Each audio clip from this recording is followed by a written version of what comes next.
Fuel prices in the country are set to increase from next week as the government and oil marketing companies continue trading accusations on the disbursement or lack of it of billions in subsidies that has led to a nationwide fuel shortage. And with the oil marketing companies tabling fresh demands to the government before fully resuming their operations, Azimio la Umoja One Kenya presidential aspirant Raila Odinga is urging oil marketers to consider the plight of the ordinary consumer until a lasting solution is found. Seth Olale with the latest update on the blame game between the government and oil marketing companies that has caused fuel shortages across the country. 48 hours after President Uhuru Kenyatta signed the 2021-2022 supplementary budget, clearing the path for the release of 34 billion shillings to oil marketing companies, thousands of fuel stations across the country remain dry. Majority of the existing 4,000 licensed stations countrywide have limited amounts of diesel.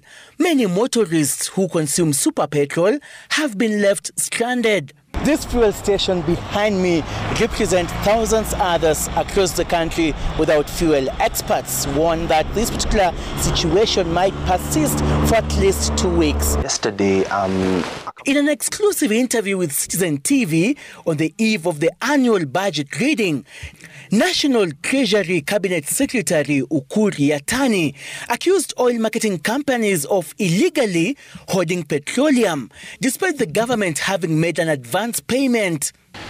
First, not 13 billion.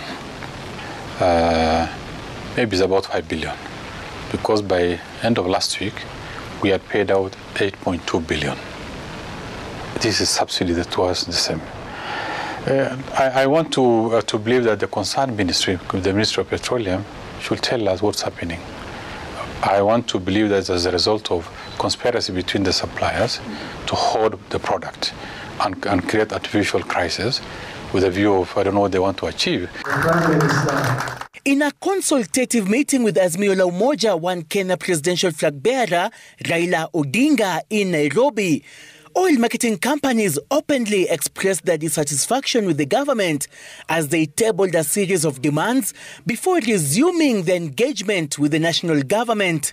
The prices are going to be, the new prices will be posted on the 14th of this month.